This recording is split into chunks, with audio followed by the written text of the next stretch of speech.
I'm Gary, and this is Coasting with Culture, which is all about combining theme park visits and riding roller coasters with various cultural experiences around the world. Previously, I made my way over to San Antonio and kicked off this Stumble weekend with a few shameless coaster stops in South Texas before heading back and enjoying the first night of shenanigans with the Buzz Bar's crew at the main party house. Next, the crew heads over to Six Flags Fiesta Texas in an effort to seek redemption for missing out on the park during the original Stumble and riding some of the state's best coasters. There would also be a few surprises along the way, including a rare opportunity to see the park in a different way.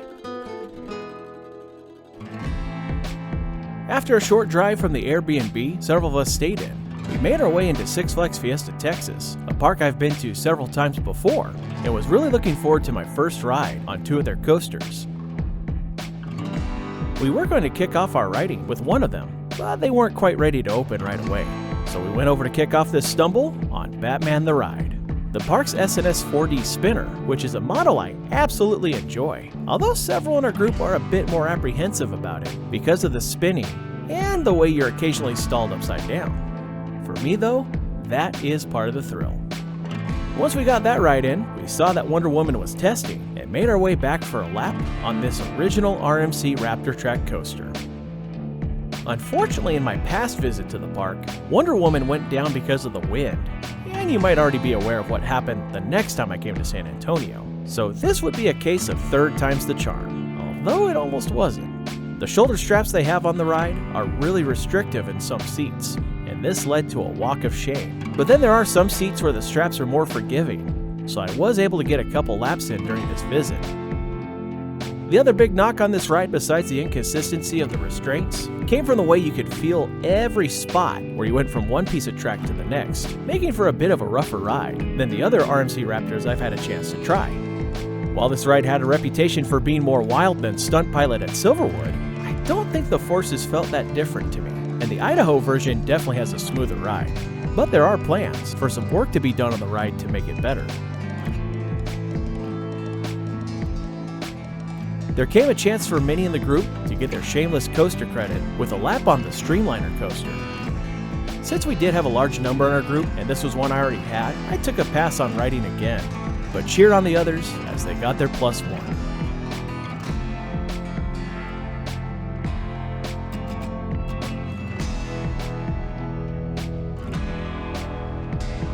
As we were waiting for the group to finish, apparently we got some information from somebody pretty important here. We are getting a first drop tour of Iron Rattler at 1 p.m. with Mr. Jeffery Siebert. Sometimes you just gotta join the Buzz Bars to get this cool shit. while we had some time before getting to enjoy that Photo Walkback, we took a lap on their B&M floorless coaster, Superman Krypton coaster. By far one of the most uniquely placed coasters because of its interaction with the cliff wall. Those moments certainly add to the thrill of this ride, which I'd say makes a case for being considered the best of the model.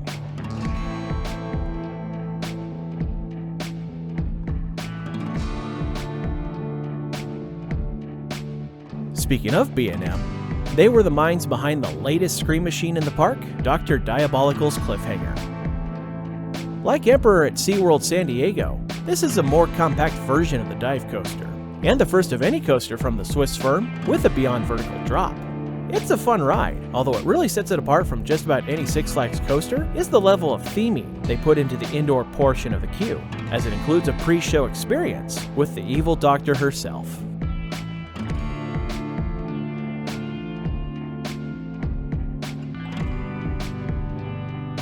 After riding Dr. Diabolical's creation, it was time for that surprise edition, and we were led by none other than the legend himself, Six Flags Fiesta Texas's president, Jeffery Siebert.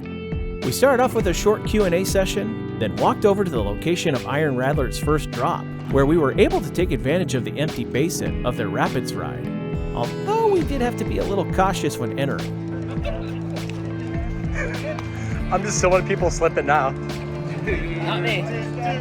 There it is, there it is. Slip it, slip it. Because the pool was drained out, We were able to walk all over and get various angles of this ride as the trains raced up, down, and around the old quarry wall.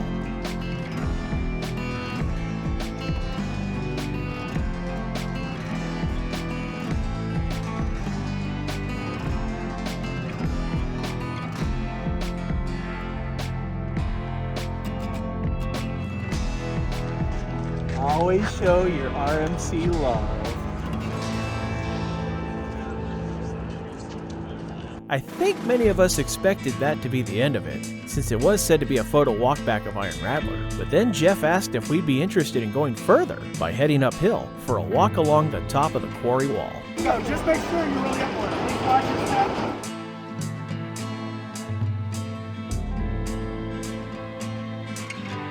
I have a hunch not many of us would have said no, especially since it gave us a chance to get up close and personal with higher portions of an awesome RMC.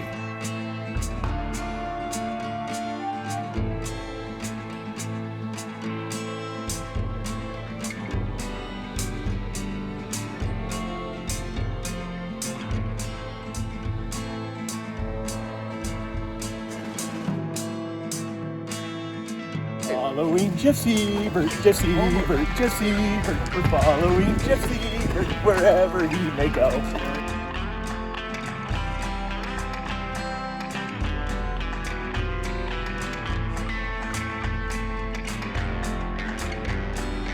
Personally, I think the real highlight of this walk back was when we got to the platform of the quarry wall that sits between Iron Rattler and Superman, as it gives one of the absolute best viewing spots of the park.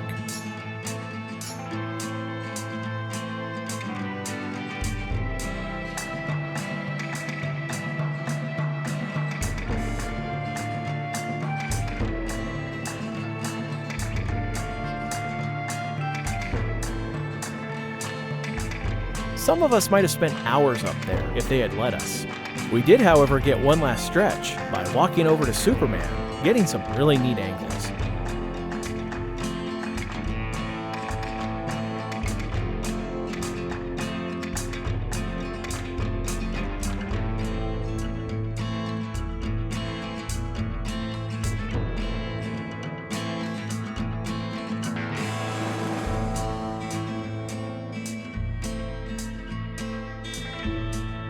We did eventually have to head back down, but it was such a cool experience getting to walk along the cliff and see the park from higher up. And if that wasn't enough, we were also given VIP wristbands for the rest of the day to use the Flash Pass entrance.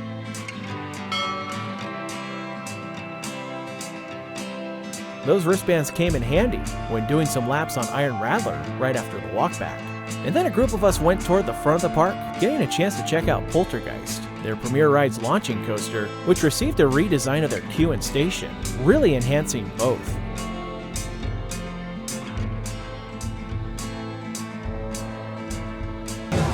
At a Six Flags. Unreal.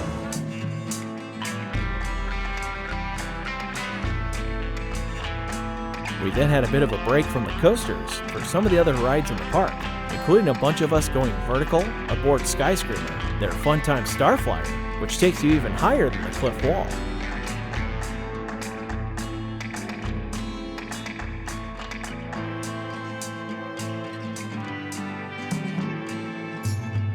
We also enjoyed their flume ride, Bugs Whitewater Rapids.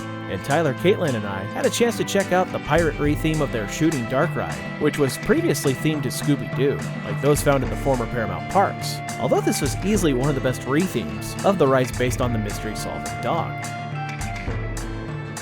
After re-rides on Superman and Wonder Woman, the rest of the evening was all about lapping Iron Rattler, which was running excellently. I had originally been a bit disappointed the first time I experienced it back in 2017, as it seemed to be lacking that RMC intensity, but boy did it have it this time.